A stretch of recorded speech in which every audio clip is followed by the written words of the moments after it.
Hi! Ako nga pala si Elliot Chase. Amerikano ako na ngayon ay nakatira sa Pilipinas. Ang tatay ko ay American at ang mom ko naman ay Filipina, kaya kahit lumaki ako sa States, natutunan ko pa rin ang Tagalog. Lagi niyang sinasabi, kailangan mong malaman ang kwento ng mga Pinoy. Kaya ito na ako, finally exploring my roots. At bilang isang writer, iniisip ko, bakit hindi gawing diary ang mga nakakakilig at minsan nakakahiya kong romantic adventures. Samahan niyo ako habang ikinukwento ko ang isang encounter sa park na nauwi sa isang hindi ko malilimutang kilig moment.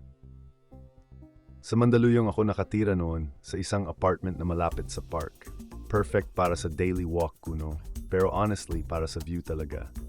Doon sa park parang laging may fitness competition.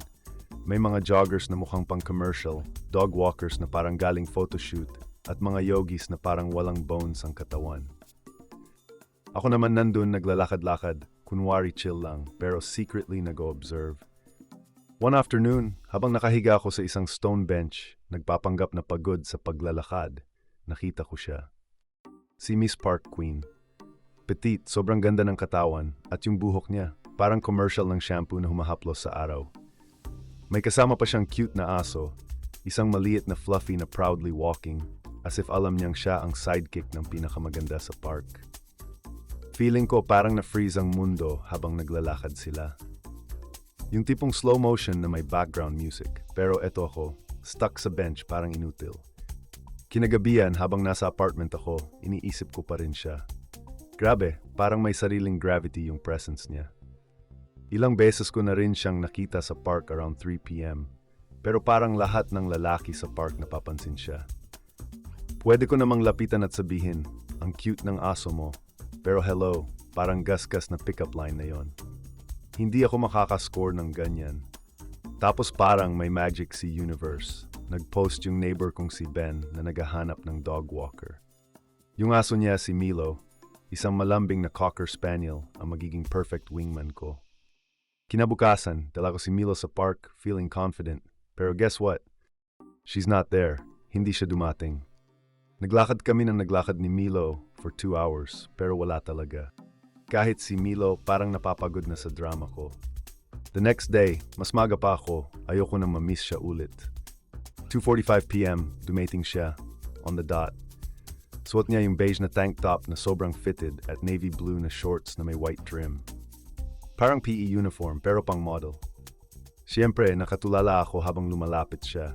Si Milo na mismo ang nag-push sa akin, literally, para magising sa trance.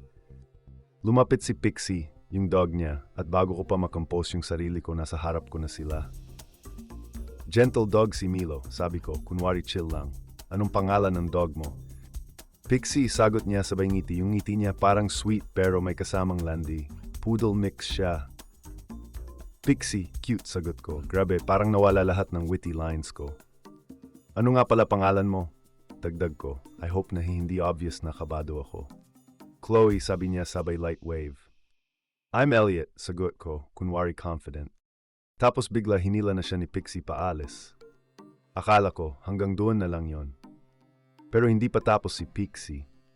Bigla siyang bumalik, hinila si Chloe pabalik sa amin. Hindi kita nakikita dito madalas, sabi ni Chloe nakangiti, pero parang may laman. Bago pa ako makasagot, dagdag niya. Pero kilala ko si Milo. Siya yung aso ni Ben, di ba? Napa-facepalm ako sa isip ko. Oo, pinawalk lang niya sa akin kasi may lakad siya ngayon, sagot ko. Pilit nag-play cool. Nakataas yung isang kilay niya. Parang alam na niya yung totoong dahilan. Interesting, sabi niya, sabay ngiti na parang detective na nahuli yung suspect. Ben told me someone walked Milo for over 2 hours kahapon. Grabe naman ang dedication mo. Hindi siya bumitaw sa titig. Parang she knows kung ano ang ginagawa ko. Tumawa ko ng konti, parang self-deprecating na lang habang si Pixie humihila ng konti sa leash niya. Parang nagsasabing, ano Chloe, move on na tayo o dito ka na forever. Lumingon si Chloe bago umalis at akala ko yun na yun. Pero bigla siyang tumigil, humarap ulit at sinabi, next time, pwede ka namang mag-hello kahit wala si Milo. Nakangiti siya habang naglakad palayo, ang silhouette niya unti-unting naglaho sa distance, parang temptation na dinadala ng hangin.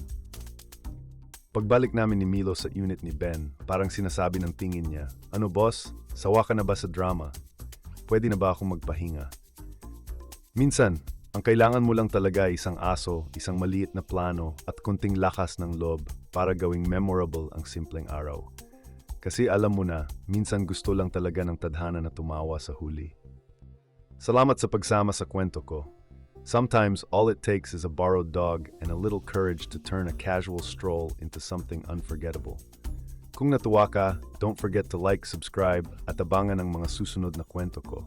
Tandaan, ang buhay ay puno ng surprises, kaya always leave room for a little mischief. Catch you later.